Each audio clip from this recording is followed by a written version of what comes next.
My name is Ben. I am 40 years old and a single father to my amazing daughter Emma. We have been inseparable since her mother passed, building a life centered on trust and respect. When my brother invited us on a family reunion in Turkey, I never imagined it would turn into a nightmare. They abandoned my 16-year-old daughter in a remote village without her passport. The betrayal cut deep, especially when my own flesh and blood laughed about it. They had no idea who they were dealing with. I am an IT security consultant with powerful connections. Where are you watching from? Drop it in the comments, subscribe, and watch how I turn my professional skills into the perfect wake-up call for my cruel family. I built my career in information technology security, starting with a government agency before transitioning to the private sector. My specialty was penetration testing and threat assessment for high-profile clients, which meant I had connections in places most people never think about.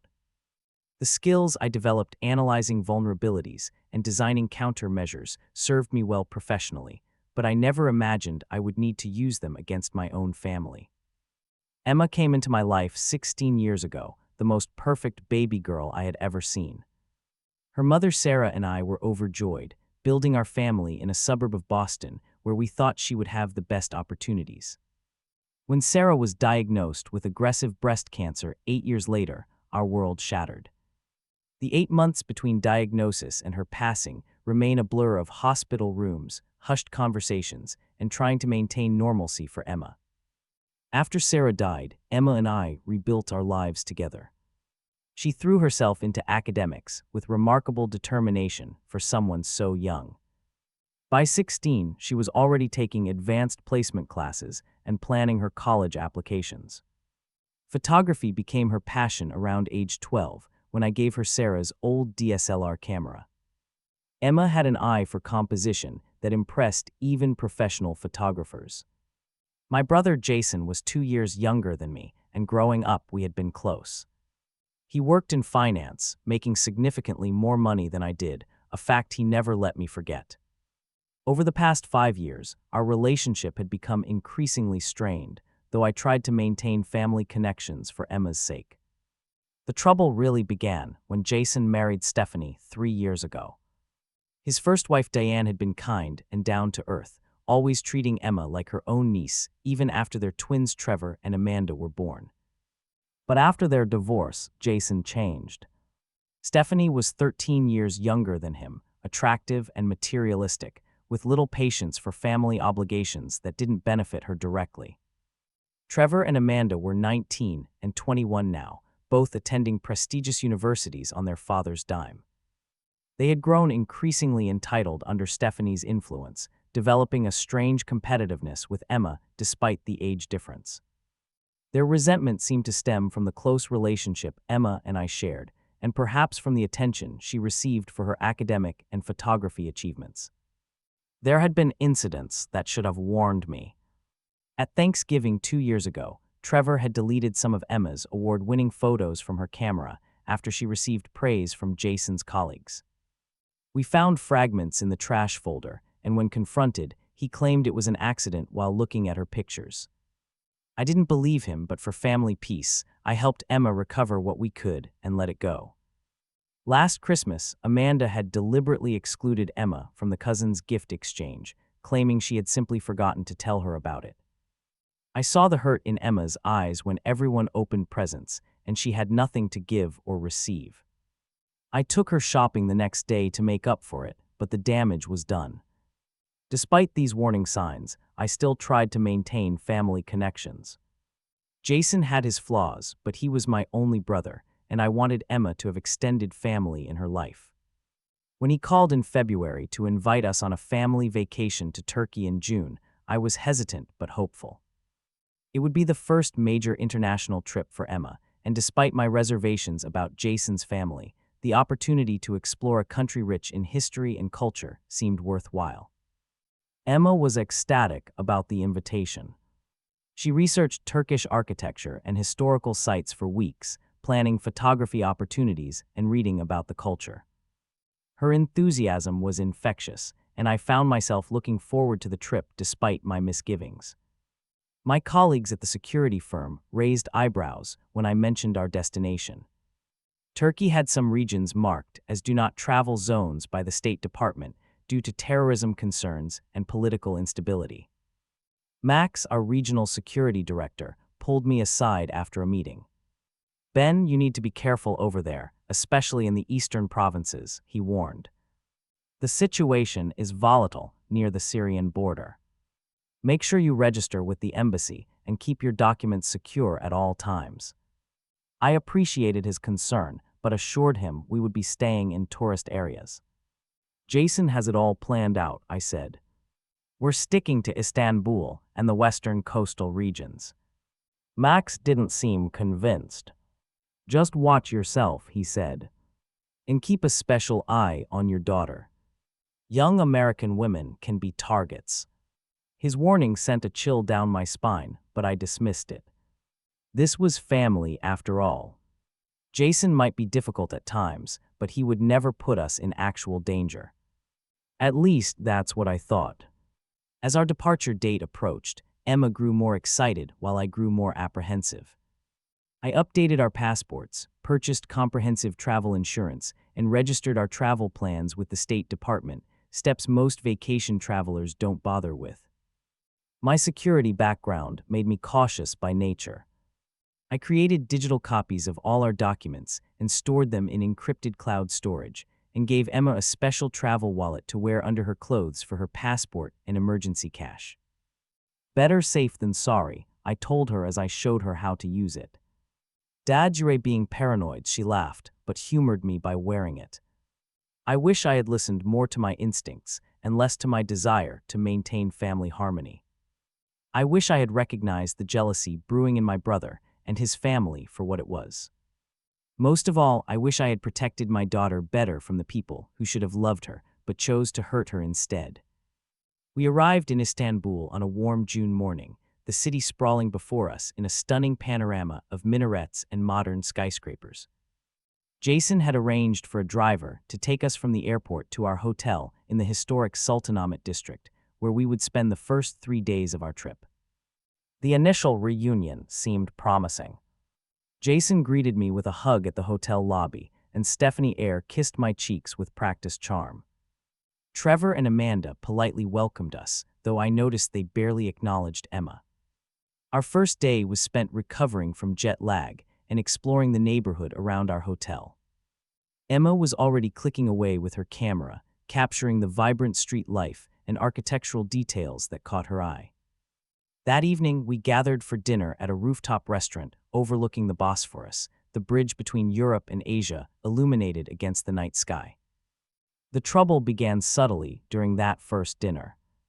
Emma, still excited despite her fatigue, shared some of the research she'd done about the Byzantine architecture of the Hagia Sophia, which we planned to visit the next day. "Did you know it was built in just 5 years in the 6th century?" she asked, her eyes bright with enthusiasm. The dome design was revolutionary for its time. Amanda rolled her eyes slightly. "We get it, you're smart," she muttered, just loud enough to be heard. Jason quickly intervened. "I think we're all tired from the long flight. Let's talk about tomorrow's schedule." I caught Emma's eye across the table and gave her an encouraging smile. She returned it, but I could see her enthusiasm had dimmed. The next morning, we set out to visit the Hagia Sophia and Blue Mosque. Emma brought her camera, of course, and soon attracted attention from other tourists and even locals with her careful composition and obvious talent. An elderly Turkish man who operated a small art gallery near the mosque stopped to compliment her work. "You have the eye, young lady," he said in accented English, looking at the display on her camera. "Many tourists take pictures, but few see what you see." Emma blushed with pleasure at the compliment. "Thank you, sir."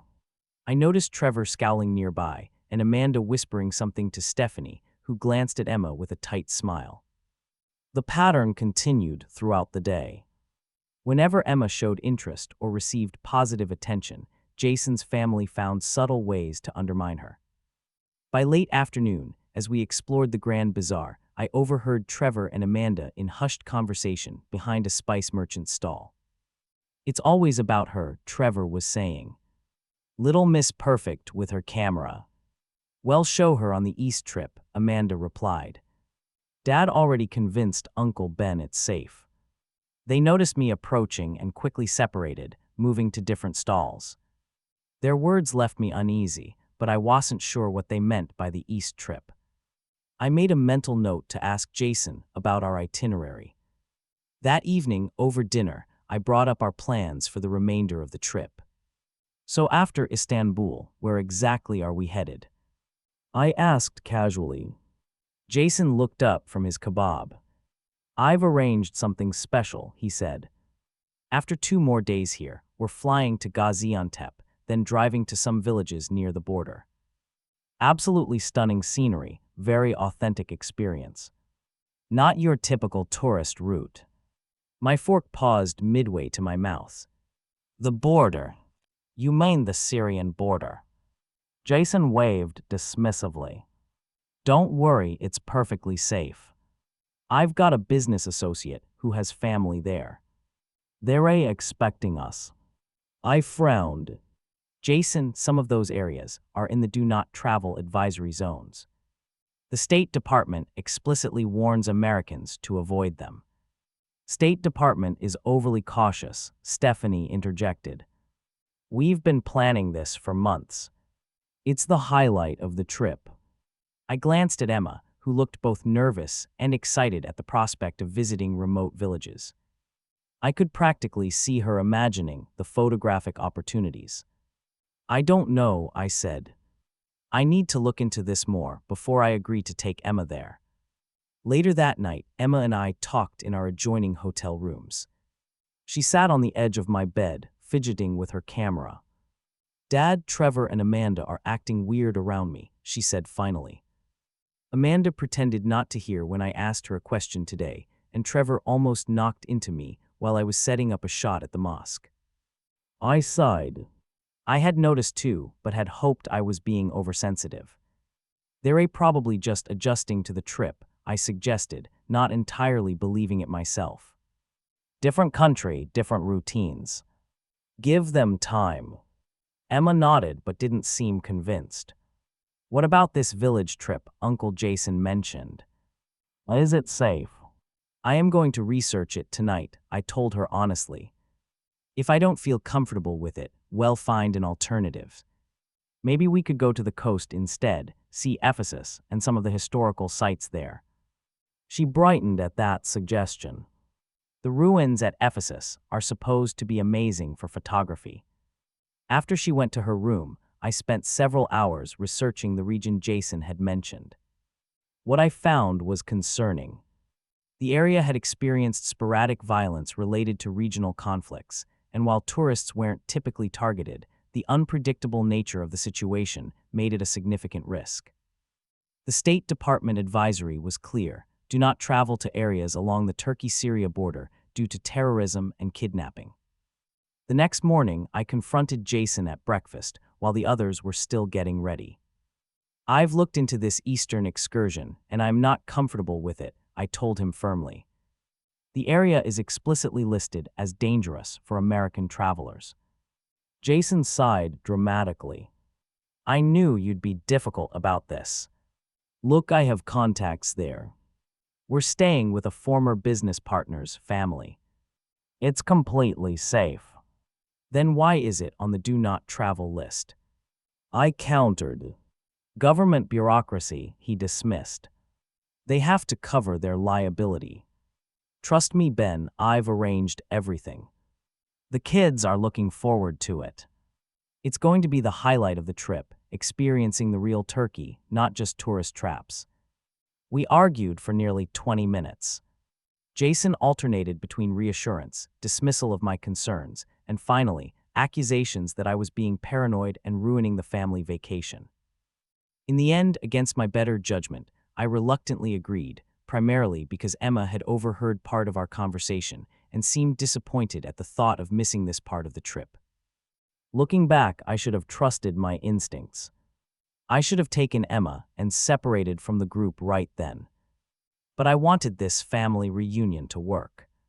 I wanted Emma to have these connections. I wanted to believe that my brother, despite our differences, would never put his niece at risk. I was wrong on all counts, and my daughter would pay the price for my misplaced trust. 4 days later, we arrived in a remote village, about 2 hours' drive from Gaziantep. The landscape was starkly beautiful, arid hills dotted with ancient olive trees and small stone houses clustered around a central well. Under different circumstances, I might have appreciated its untouched authenticity. Our accommodations were basic, a small guest house owned by the friend of Jason's business associate. The rooms were clean but Spartan, with thin mattresses on wooden platforms and a shared bathroom down the hall. More concerning was the spotty cell service and lack of reliable internet connection. We had barely settled in when my secure work phone rang. Despite being on vacation, I was the emergency contact for several high-profile clients, and the special tone indicated an urgent situation requiring my immediate attention. "I need to take this," I told Emma as I checked the caller ID. "It might take a while. Will you be okay?" She nodded, already unpacking her camera equipment. "I'll just organize my gear and maybe explore the courtyard for some shots." I stepped outside to take the call in the only spot where I had reliable service, a small hill about a 5-minute walk from our accommodations. What I thought would be a quick consultation turned into a complex security issue involving one of our financial sector clients experiencing a sophisticated attempted breach. For nearly 2 hours, I coordinated with our response team, guiding them through protocols I had designed. When I finally ended the call and returned to the guest house, Emma wasn't in our room. Her camera bag was gone, which didn't immediately alarm me, as I assumed she was photographing somewhere nearby. I went to find Jason to see if he knew where she had gone. I found my brother and Stephanie lounging in the small common area, drinking tea with the proprietor. "Where's Emma?" I asked, looking around. Jason shrugged casually. "Oh, Trevor and Amanda took her on a special tour of the area. They should be back soon." Something about his tone raised my internal alarms. "What kind of tour? Where exactly did they go?" "Just to the neighboring village, I think," Stephanie said vaguely. "They wanted to show her some authentic local culture." "Isn't that sweet of them?" I checked my watch. "It's getting late." "Did Emma take her phone?" Jason exchanged a quick glance with Stephanie. "I am sure she's fine, Ben. The kids are responsible." The next few hours were increasingly tense. As the sun began to set with no sign of Emma or her cousins, my concern escalated to full-blown worry. I paced the village, asking locals if they had seen 3 young Americans, but the language barrier made communication difficult. When Trevor and Amanda finally returned without Emma, my heart nearly stopped. "Where is she?" I demanded, rushing to meet them as they sauntered into the guest house courtyard. Trevor smirked. "We left her in Bakaran." "Where? And what do you mean you left her?" "The neighboring village, about 15 kilometers from here," Amanda explained with a casual wave of her hand. "We told her we were going to show her some ancient ruins for her photography, but we decided to head back without her." "You left my 16-year-old daughter alone in a foreign village." I could barely contain my fury. "What the hell were you thinking?" By this time, Jason and Stephanie had joined us in the courtyard. I turned on my brother. "Did you know about this?" His uncomfortable shrug told me everything. "It was just a little prank, Ben. She'll find her way back." "Oh," I exploded. "She doesn't speak the language, doesn't know the area, and it's getting dark." "She'll figure it out," Stephanie said dismissively. "Stop overreacting." I was about to respond when a horrifying thought hit me. "Does she have her passport?" The silence that followed confirmed my worst fears. "You left her without identification in a do-not-travel zone." I was nearly shouting now. "Where is her phone?" "We might have taken that too," Trevor admitted, pulling Emma's phone from his pocket. And her monies. That was hilarious. Trevor started laughing. You should have seen her face when we drove away. She kept yelling for us to stop, Amanda added with a cruel smile. She thinks she's so special. Not so smart now, is she? I stood there, momentarily speechless with rage and disbelief. My own family had deliberately abandoned my daughter, a minor, in a dangerous area without identification, communication, or money. The betrayal was so complete, so calculated, that I could barely process it. Jason must have mistaken my silence for acceptance because he attempted to justify their actions. Look, Ben, Emma needs to toughen up a bit. She's too sheltered, too dependent on you. This will build character. She'll appreciate the real-world experience. Real-world experience. I repeated incredulously. She could be arrested as an undocumented foreigner. She could be targeted by criminals. Do you have any idea what can happen to a young American woman alone in this region? You're being dramatic, Stephanie scoffed. She'll be fine for a few hours on her own. The locals are friendly.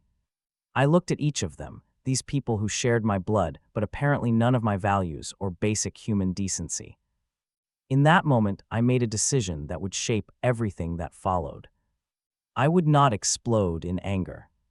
I would not give them the satisfaction of seeing me lose control. Instead, I spoke with deadly calm. If anything happens to my daughter, I will hold each of you personally responsible.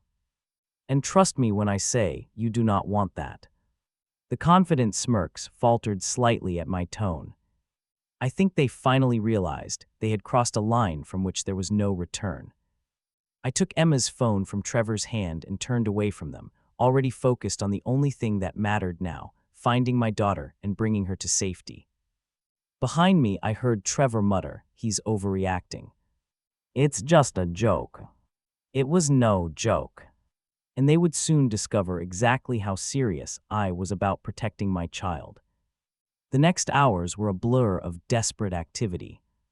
My first instinct was to contact local authorities, but in this remote area, that proved challenging.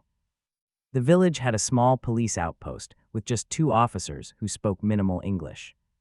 Using a translation app on my phone, I attempted to explain the situation. My daughter, 16 years old, American, left in Baccarin village, I repeated, showing them Emma's passport photo from my phone. They exchanged looks that did nothing to inspire confidence. One made a phone call, while the other attempted to explain something to me in broken English mixed with Turkish. Maybe. Tourist go. Come back tomorrow. He suggested. No, I insisted. She was left there alone. It's dangerous. She needs help now. After nearly 40 minutes of frustrating back and forth, it became clear that official help would be slow in coming, if it came at all. One of the officers suggested I return to Gaziantep to file a formal report, a journey that would take hours I didn't have. I thanked them and left, already formulating an alternative plan. Outside the police outpost, I used the satellite connection on my work phone, a feature most civilian phones lacked, to access my secure contacts list.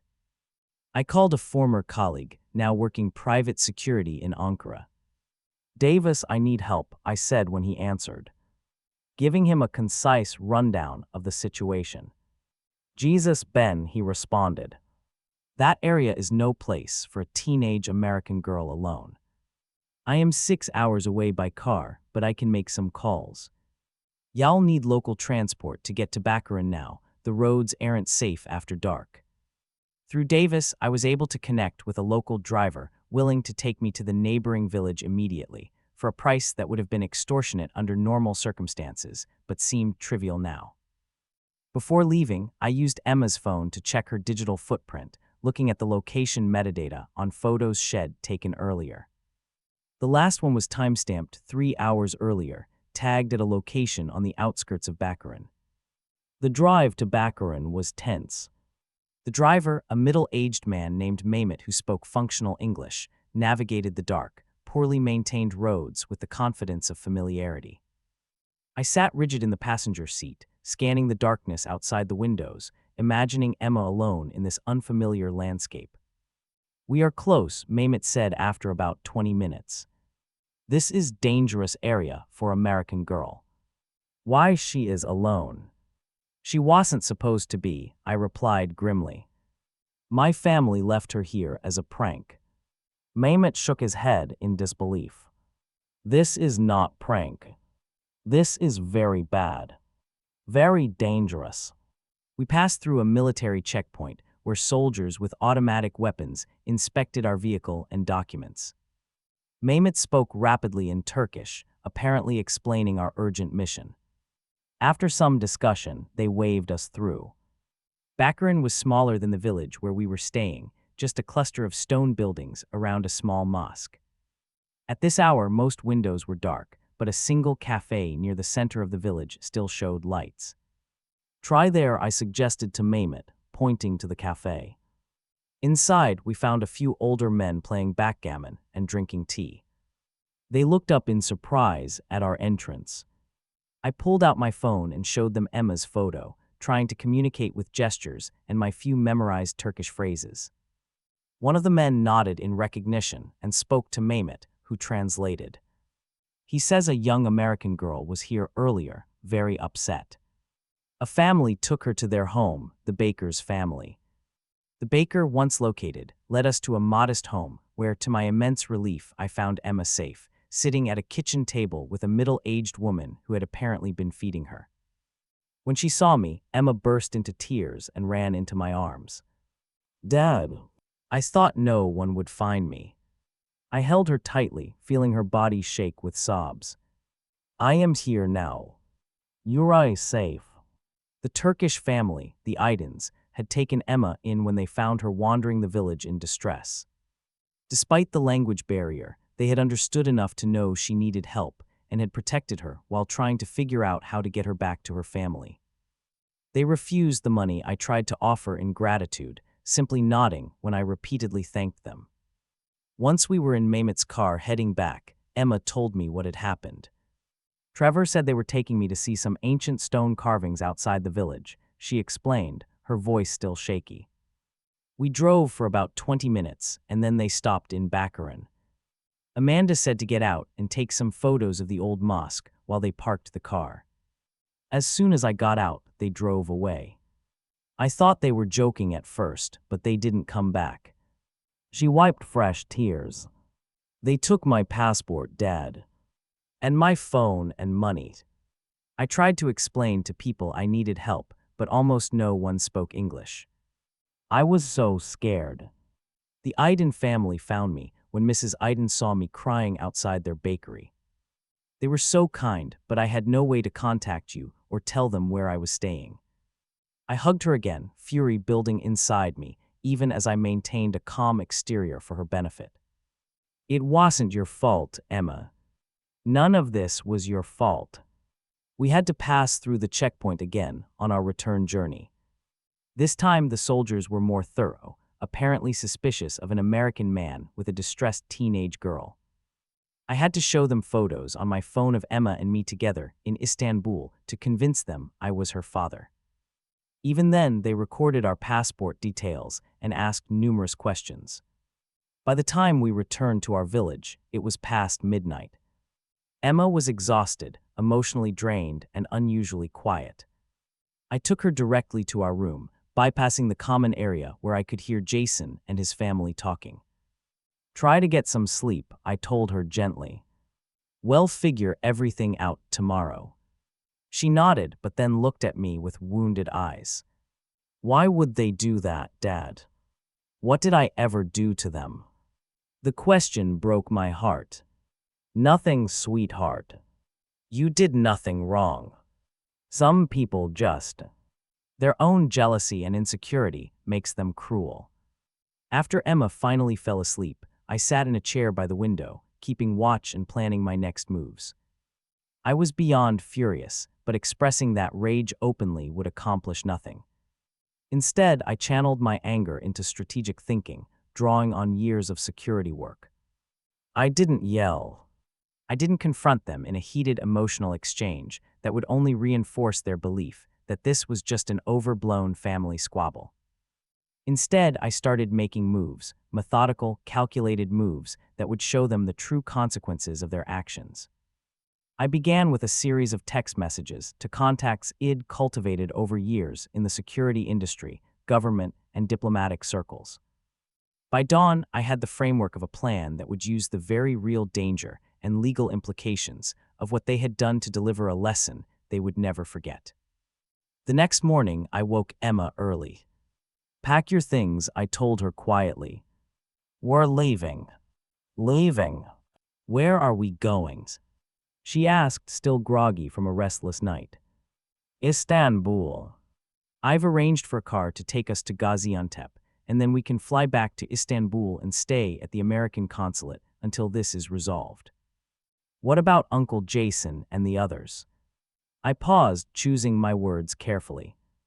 "They made their choice yesterday. Now I am making mine. My priority is keeping you safe." She nodded, relief evident on her face. "I don't want to be around them anymore either."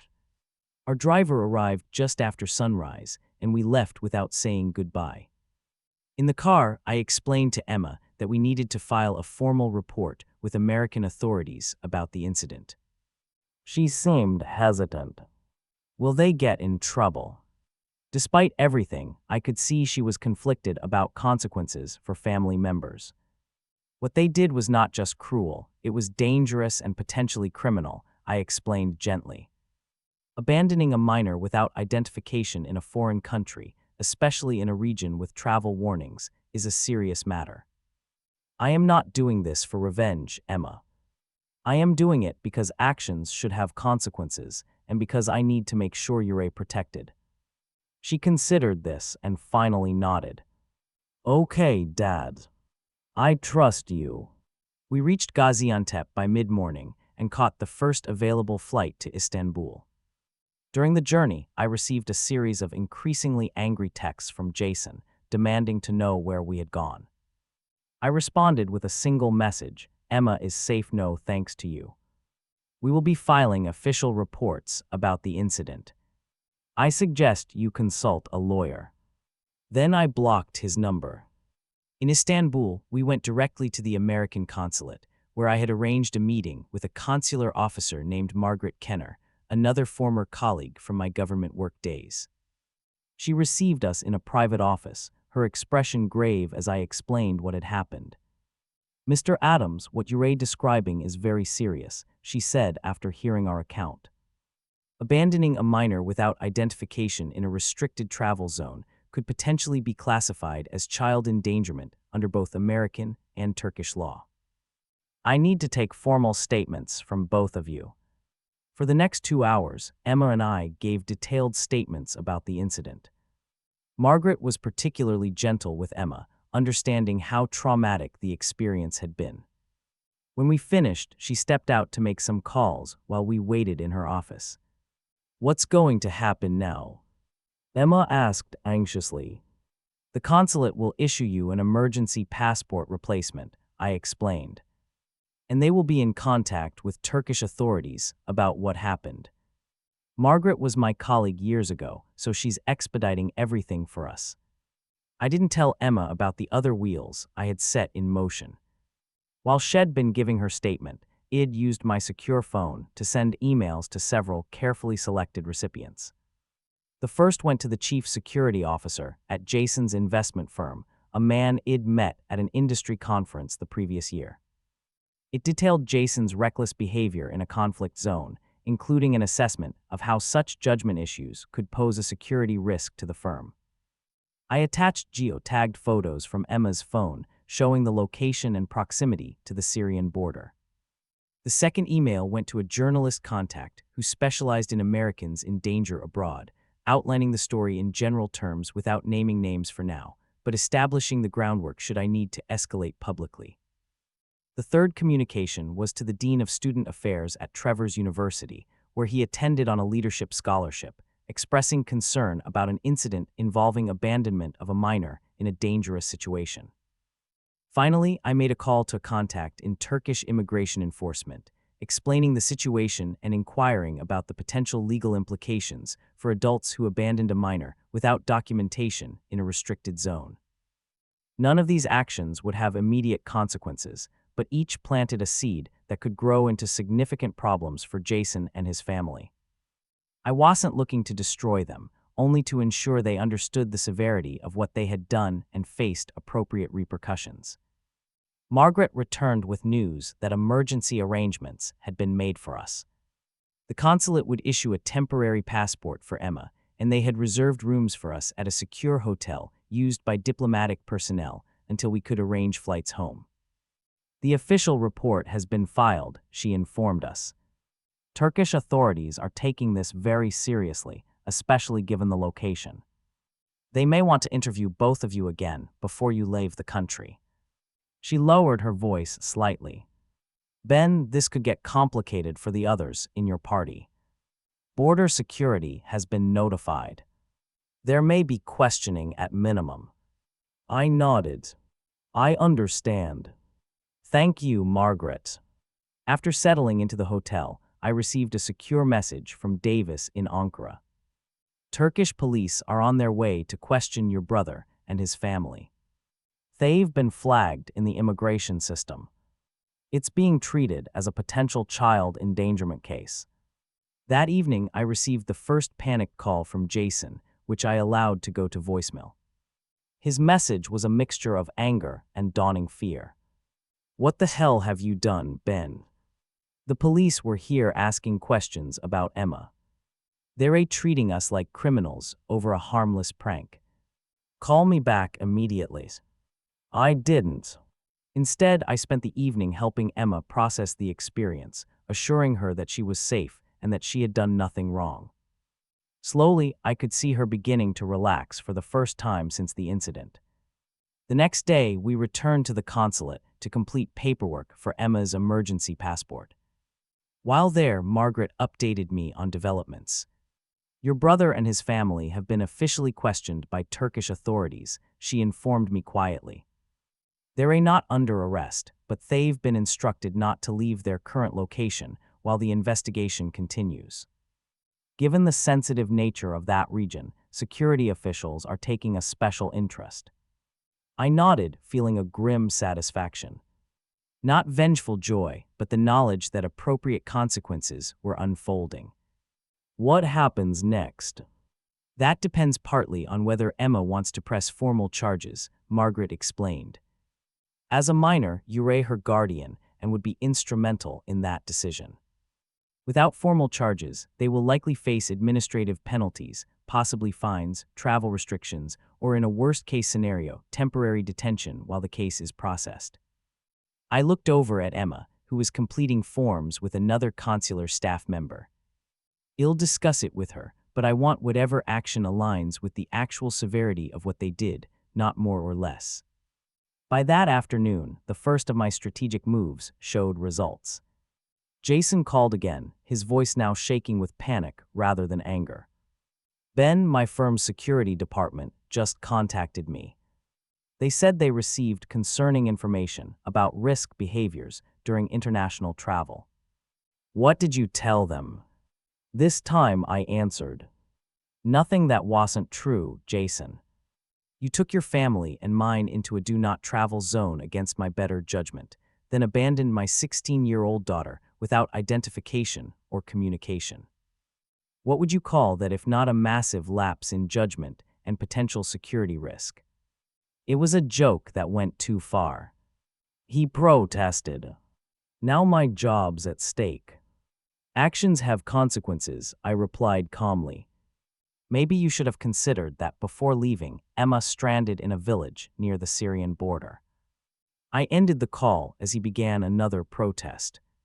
That evening, Emma and I had dinner at our hotel, both of us gradually adjusting to the relative safety of Istanbul after the stress of the previous days.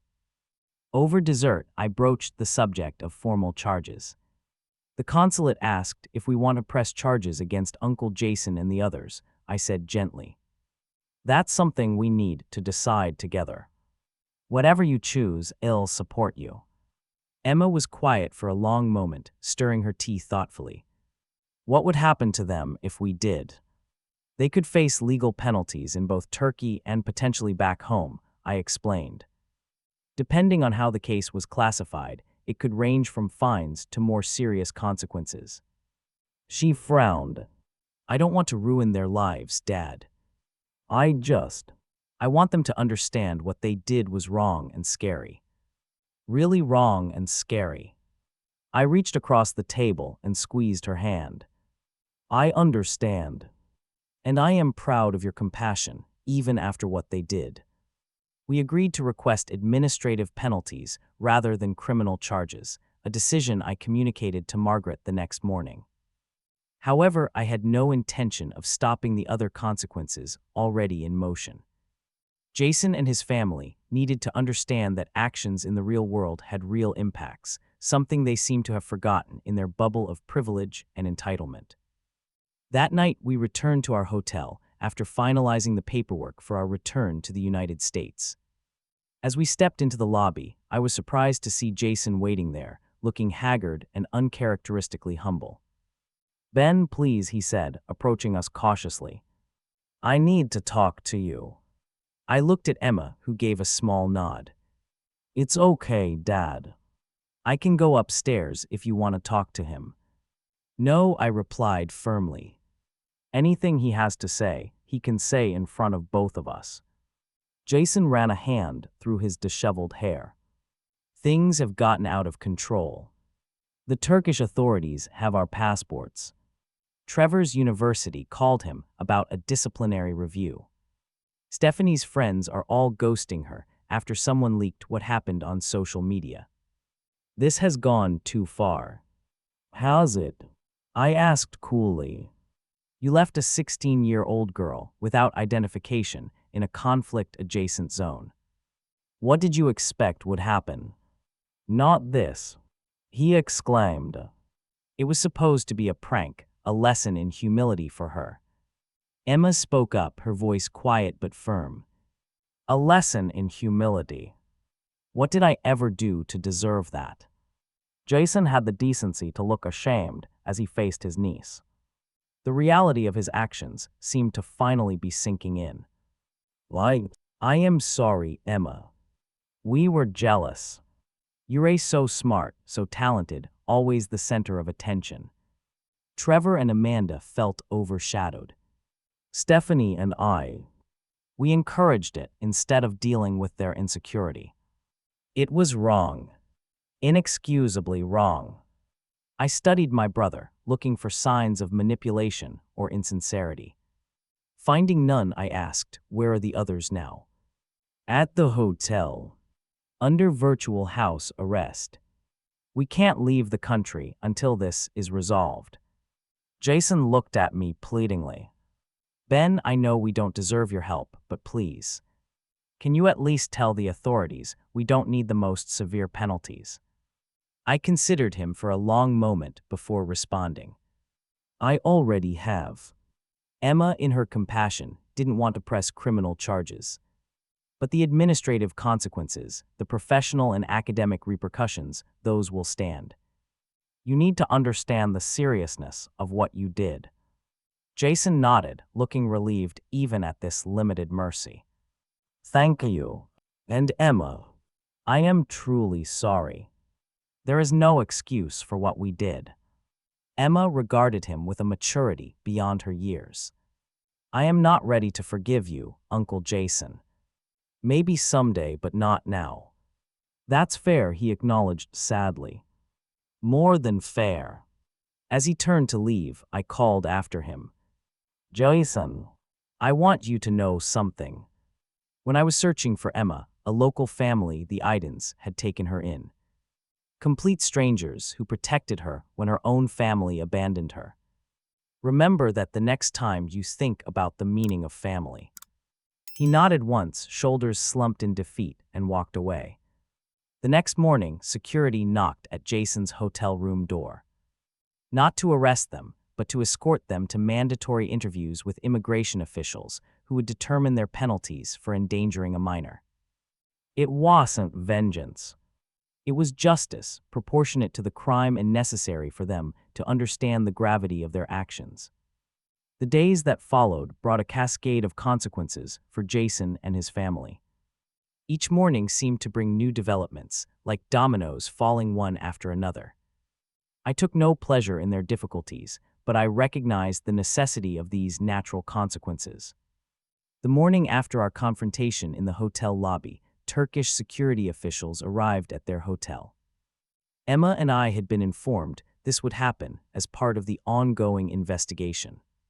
According to Margaret at the consulate, who kept me updated, the officials arrived at 7 in the morning, knocking firmly on their door.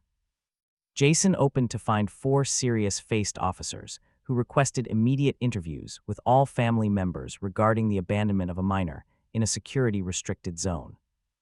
Despite protests that it had been a misunderstanding, all 4 were escorted to separate rooms and questioned extensively about their actions and motivations. Their passports, already confiscated temporarily, would remain in official custody pending the completion of the investigation. No formal charges were filed, thanks to our decision, but the administrative process would be thorough and deliberate. That same day, Jason received an email from his company, which Margaret shared with me. His employment had been temporarily suspended, pending an internal review of his conduct abroad. The company's reputation for ethical leadership and sound judgment was explicitly cited as being at odds with his reported behavior in Turkey. Trevor was the next to feel the ripple effects. His university scholarship committee had been made aware of the incident and was conducting a character and leadership review, as the scholarship he held was specifically for students demonstrating outstanding moral character and ethical leadership. The irony was lost on no one. Amanda, who had been set to begin a prestigious marketing internship upon return from vacation, received notification that the offer had been rescinded. The firm's terse email referred to social media reports about her involvement in abandoning a minor in a foreign country, stating such behavior did not align with company values. Stephanie, perhaps most surprisingly, suffered social consequences that seemed to affect her deeply. Her carefully cultivated image as a charitable socialite crumbled as the story circulated among her peers. Friends canceled lunch dates, charity committees suggested she step back, and invitations dried up as quickly as her social media followers declined. None of these consequences had required my direct intervention after the initial reports were filed. Once the truth was documented with proper authorities, the natural processes of accountability had taken over, exactly as I had anticipated they would. Emma and I remained in Istanbul for an additional week as the investigation proceeded. During this time, she began to process her experience through her photography, capturing resilience in unexpected places, images of strangers helping strangers, the kindness of people across language barriers. It seemed to be her way of reclaiming her narrative. On our 5th day in Istanbul, I received a call from Jason that illuminated just how thoroughly he was beginning to understand the gravity of his actions. "The security review at my company is serious, Ben," he said, his voice tight with stress. "They've pulled my client list, checking if I've demonstrated similar lapses in judgment professionally. My entire career is hanging by a thread." "I feel for you," I replied truthfully. "But these are the natural consequences of your actions." "Trevor called us crying yesterday," he continued. "His scholarship committee wants him to appear before them to explain his role in what happened.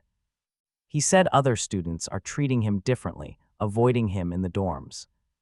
Being accountable is part of growing up," I observed. "Perhaps this is the character-building experience you all actually needed." There was a long silence before Jason spoke again, his voice subdued. "You're right. We deserve this. All of it." 2 days later, we encountered Amanda in the consulate waiting area, there for additional questioning. She looked diminished somehow, her usual confident demeanor replaced by uncertainty. When she saw Emma, she approached hesitantly. "Emma, I am sorry," she said awkwardly. "I never thought about how scary it must have been for you. We just thought it would be funny to see you have to figure things out on your own for once." Emma regarded her cousin steadily.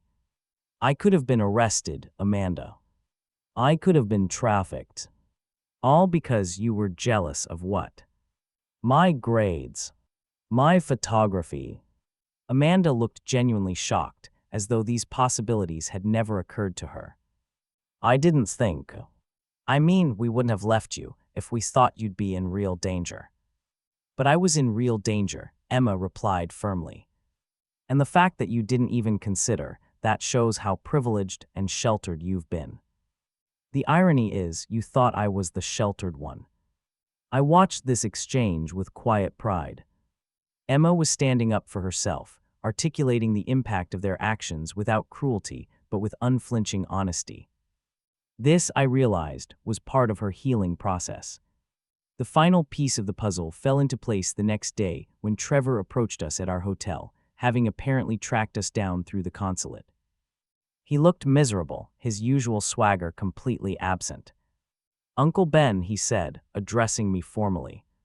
I want to formally apologize to you and Emma for my role in what happened. My university has assigned me community service at a refugee center as part of my disciplinary action, and I've been learning about what people from conflict zones actually go through. I was ignorant and cruel, and I am deeply ashamed. He turned to Emma. I know you probably hate me, and you have every right to. But I am truly sorry, and I'm going to work to be a better person. Emma studied him for a long moment. I don't hate you, Trevor. I just don't trust you. Trust has to be earned back. He nodded solemnly. I understand. I hope someday I can earn that trust. As Trevor left, I reflected on how effectively the natural consequences had impacted them all. There had been no need for me to pursue vengeance or excessive punishment. Simply allowing the truth of their actions to be known in the relevant contexts had been enough for appropriate accountability to unfold. That evening, as Emma and I prepared for our departure the next day, she asked me a question that had clearly been on her mind. Dad, did you plan all this? The way everything fell apart for them. I considered how to answer truthfully without burdening her with details she didn't need. I made sure the right people knew what had happened, I admitted. After that, the consequences were natural results of their actions. I didn't ask for anyone to be fired or scholarships to be revoked. I just made sure the truth wasn't hidden. She nodded thoughtfully. You know, when those security people came to their door. Part of me felt satisfied. Is that wrong? No, I assured her. Wanting people to be held accountable for hurting you isn't wrong. The difference between justice and vengeance is that justice is proportionate. You didn't want them destroyed, just held responsible. That's healthy. As we finished packing, I received one last message from Jason, this one more reflective than panicked. The Turkish authorities have given us our final penalties, he wrote. A substantial fine, permanent notation in our travel records, and mandatory community service hours at a refugee center in Istanbul before we're allowed to leave the country. Fair, all things considered. We've learned a hard but necessary lesson about privilege, consequences, and family. I hope someday we can rebuild what we've broken. I showed the message to Emma, who read it carefully before handing back my phone. Maybe someday, she said simply. But not today. I nodded in agreement. Not today, but perhaps in time. The important thing was that real learning had taken place, not through my vengeance, but through the natural consequences of their own actions. Sometimes the most powerful response to cruelty isn't more cruelty, but simply ensuring accountability cannot be avoided. The next morning, security wasn't banging on anyone's door. They didn't need to. The lessons had already been delivered, received, and were beginning to be integrated. Now this healing could begin. 6 months after returning from Turkey, our lives had found a new normal. Emma had been seeing a trauma counselor to process her experience, working through the feelings of betrayal and abandonment. Initially reluctant to talk about what happened, she gradually opened up in therapy, confronting her fears and rebuilding her sense of security. I had taken a step back from work to focus on supporting her, turning down international assignments to remain close to home. Her recovery became my priority, a decision my company respected and accommodated.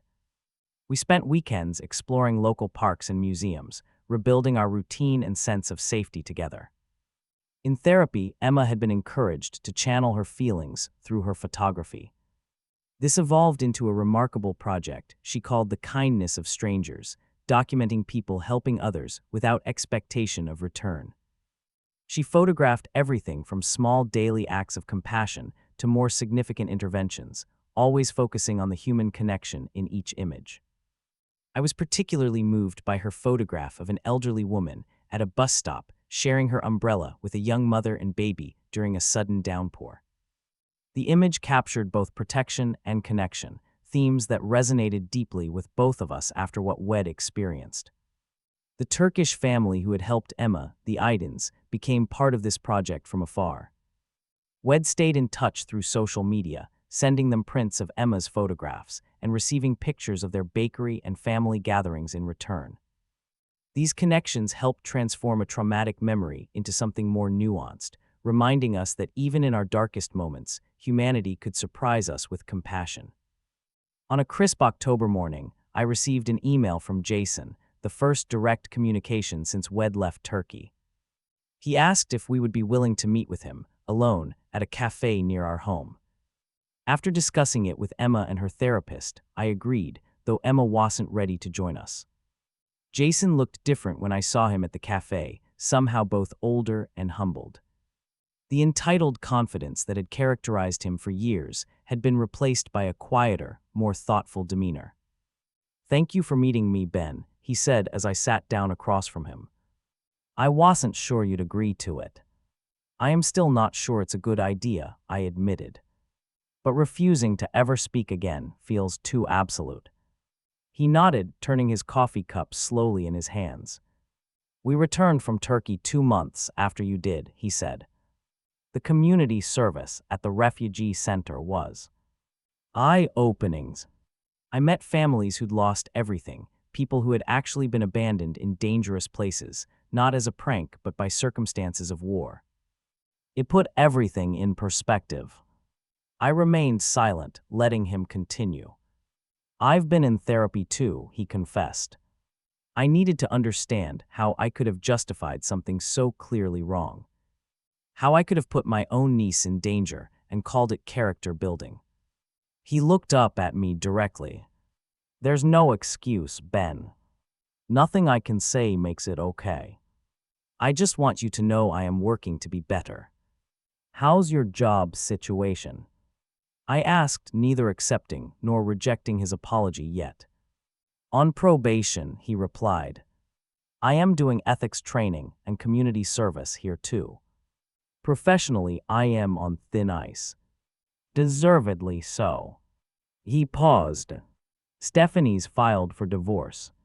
This surprised me. Because of what happened. Partly, the incident exposed fault lines that were already there. Her concern was entirely about the social embarrassment, not about what we'd done to Emma. I realized I didn't want to be the kind of person who would marry someone like that. Despite everything, I felt a twinge of sympathy for my brother. And Trevor and Amanda. Jason's expression softened slightly. They're actually doing better than I expected. Trevor's volunteer work at the refugee center continued after we got back.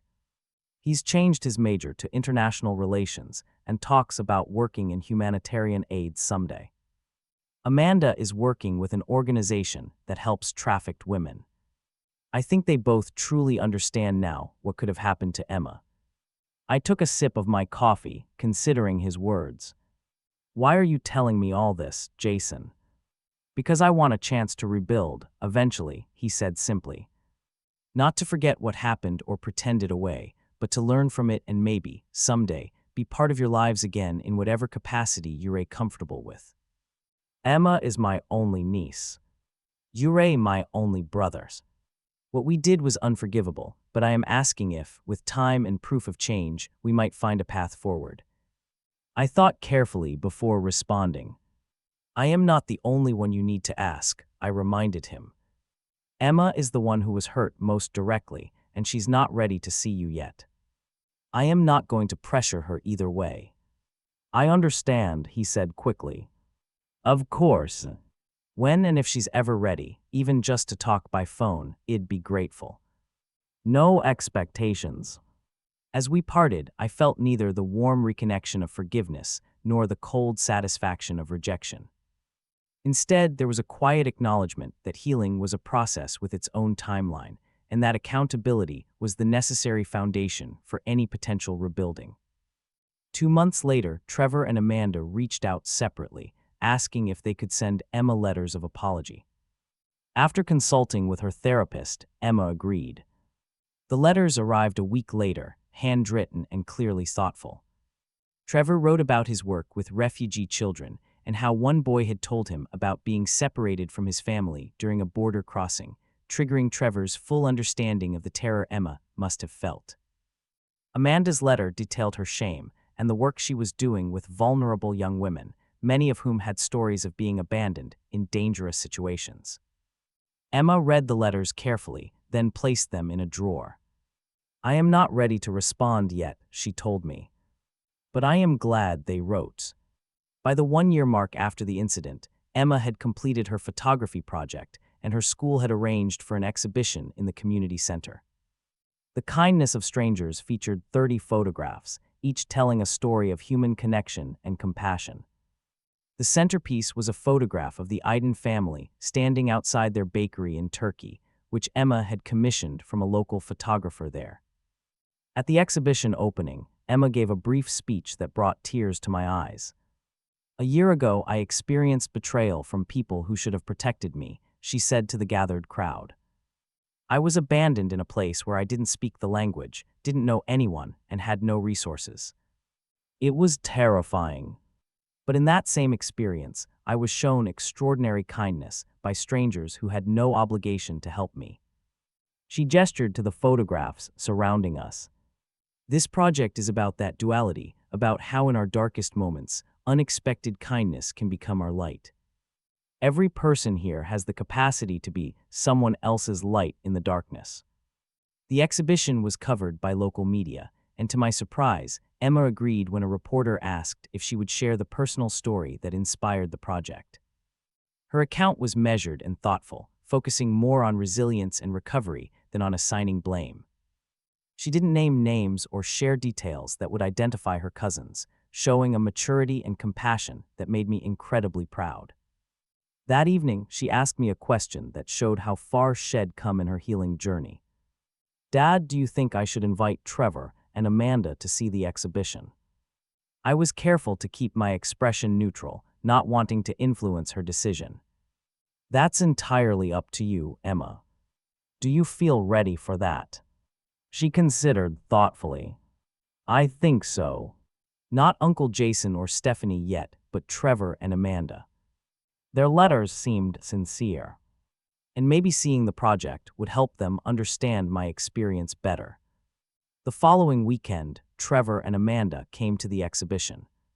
The meeting was awkward at first, with tentative greetings and careful distance. But as Emma guided them through the photographs, explaining her vision and process, the tension gradually eased. I watched from across the room, close enough to intervene if needed, but giving Emma space to navigate this moment on her terms. At the photograph of the Aydin family, Amanda stopped, studying it intently. Are these the people who helped you? She asked quietly. Emma nodded. They took me in when I was terrified and alone. Total strangers who showed me more care than my own family did that day. Trevor swallowed hard, visibly emotional. I am so sorry, Emma. I know we can never fully make it up to you, but I am grateful you're letting us see this. It's beautiful and powerful, just like you. It was a small moment of healing, not complete forgiveness, but a step toward something new. Not a return to what was before, but the beginning of something more authentic, built on honesty and accountability rather than jealousy and pretense. In the months that followed, my professional focus shifted. I began developing specialized security protocols for families traveling abroad, incorporating lessons from our experience. My company supported this initiative, recognizing its potential value to clients with children. The project allowed me to transform our trauma into something constructive that might help prevent similar situations for others. Emma continued to flourish, her confidence gradually returning. The resilience Shed developed through her recovery became one of her defining qualities, not because Shed been victimized, but because of how Shed responded to adversity. She applied to colleges with a portfolio that included her Kindness of Strangers project, receiving acceptance letters from several top photography programs. On the anniversary of our return from Turkey, Emma surprised me by suggesting we have dinner with Jason. Just dinner, just once, to see how it feels, she clarified. I want to face this on my terms, not let it control me forever. The dinner was neither a dramatic reconciliation nor a heated confrontation. It was quiet, sometimes uncomfortable, but ultimately important. Emma set clear boundaries, explaining what she needed from her uncle if he wanted any relationship going forward, including respect for her accomplishments without competitiveness and absolute honesty in all interactions. Jason listened more than he spoke, accepting her terms without negotiation or excuse. Before we parted, he told her, "You've taught me more about strength and dignity than anyone in my life. I am sorry it came at such a cost to you." As we drove home afterward, Emma was thoughtful. "I don't know if I'll ever fully trust them again," she admitted. "But I don't want to be defined by what they did to me either. Moving forward doesn't mean forgetting or pretending it never happened.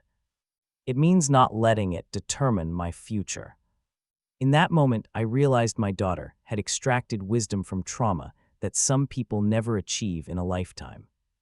Her strength wasn't in pretending the betrayal hadn't hurt her, but in her determination to build a meaningful life that included the lesson but wasn't limited by it. The final piece of her healing came when she was invited to give a presentation at her school about travel safety for young people. Rather than declining to avoid the topic, she embraced the opportunity, creating an informative presentation that incorporated both practical safety tips and emotional preparation for navigating unfamiliar environments. I sat in the back of the auditorium, watching my daughter speak with confidence and authority. She talked about keeping digital copies of important documents, registering with embassies, learning key phrases in local languages, and trusting your instincts when something feels wrong. She didn't mention her personal experience until the end. "I learned some of these lessons the hard way," she told her classmates. "But the most important thing I learned wasn't about travel at all. It was about people." She paused, looking out at the attentive faces. "Real strength isn't about never being hurt or betrayed. It's about how you rebuild afterward, how you maintain your compassion while setting necessary boundaries. It's about protecting what matters without being defined by your fears." As she concluded to enthusiastic applause, I felt a sense of completion. The circle that had begun with betrayal had transformed through justice and healing into wisdom. The path hadn't been easy, but it had led us both to a deeper understanding of ourselves, of family, and of the delicate balance between forgiveness and boundaries. True family, I had come to realize, wasn't defined by DNA but by choices, by who stood beside you in your darkest moments, and who respected your boundaries even when it was difficult. Sometimes those people share your blood, and sometimes they are strangers in a distant village who open their door when you most need shelter. What have you learned about family from difficult experiences? Have you ever had to set boundaries with loved ones or experienced unexpected kindness from strangers? Share your stories in the comments below. If this story resonated with you, please like, subscribe, and share it with someone who might need to hear that strength comes in many forms, including the courage to rebuild with proper boundaries. Thank you for listening, and remember, true family is defined by actions, not just relations.